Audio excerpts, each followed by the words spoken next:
ఎన్నికల కౌంటింగ్ అనంతరం ఈ కృష్ణా జిల్లాలో కానీ రాష్ట్రంలో అనేక మంది తెలుగుదేశం పార్టీ, జనసేనకు సంబంధించినటువంటి నాయకులు, కార్యకర్తలు వైఎస్ఆర్ కాంగ్రెస్ పార్టీ గ్రామ స్థాయి, వార్డు స్థాయి, మండల స్థాయి, నియోజకవర్గ స్థాయి యాక్టివ్గా ఉండేటువంటి లీడర్స్ పైన ఉద్దేశపూర్వకంగా దాడులు చేస్తున్నారు.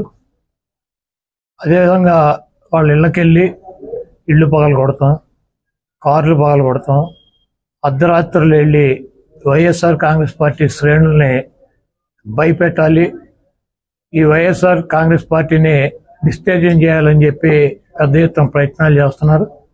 వాటిల్లో కొన్ని చోట్లయితే ఫిజికల్గా వ్యక్తుల మీద దాడులు చేయటం, కాళ్ళు ఇరక్కొడతాం, చేతులు ఇరక్కొడతాం, తల్ల బాగలు కొడతాం.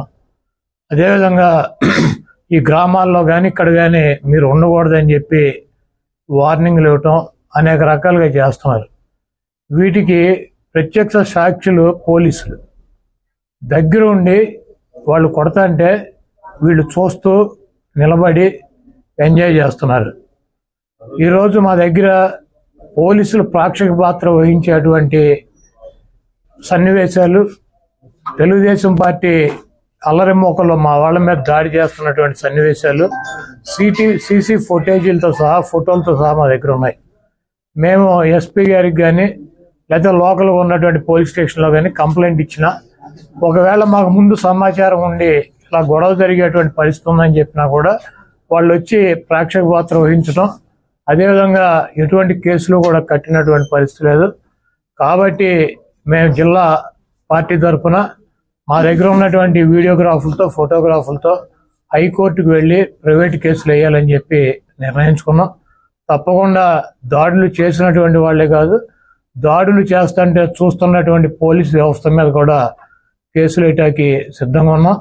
అదేవిధంగా వైఎస్ఆర్ కాంగ్రెస్ పార్టీ నాయకులకు కానీ, అదేవిధంగా కార్యకర్తలకు కానీ ఎటువంటి భయం, ఆందోళన చెందాల్సినటువంటి అవసరం లేదు. రేపు 2 రోజుల్లో జిల్లాలో ఉన్నటువంటి ముఖ్య నాయకులందరం కలిసి ప్రతి నియోజకవర్గానికి వెళ్ళి దాడులు చేసినటువంటి వాళ్ళు ఇళ్ళకెళ్ళి ధైర్యం చెప్పేటువంటి కార్యక్రమం చేస్తాం. దీనికి జగన్మోహన్ రెడ్డి గారు కూడా మీరు ఎట్టి పరిస్థితుల్లోనూ కార్యకర్తలు కానీ, నాయకులను కానీ జరుగుతున్నటువంటి దాడుల్ని మీరు చూస్తూ ఊరుకోవద్దు, పార్టీ అంతా యాక్టివ్ అవ్వండి, అందరూ ఒక వేదిక మీదకి వచ్చి వాటిని తిప్పి కొట్టాల్సిన అవసరం మన మీద ఉందని చెప్పి ఆయన కూడా చెప్పారు. కాబట్టి పోలీసు వ్యవస్థ ఒక అసమర్థమైనటువంటి వ్యవస్థగా ప్రేక్షక పాత్ర వహిస్తున్నటువంటి ఈ పోలీసు వ్యవస్థకి మరి మా నుంచి ఈ తెలుగుదేశం పార్టీ గోండాల నుంచి మా పార్టీ నాయకుల్ని, కార్యకర్తల్ని కాపాడుకోవటానికి మేము కూడా 2 రోజుల్లో రోడ్డు మీదకి వచ్చి ఎక్కడైతే మా వాళ్ళ మీద దాడులు జరిగినా, ఎక్కడైతే మా వాళ్ళని ఇబ్బంది పెడుతున్నారో ఆ ప్రాంతానికి వెళ్తాం.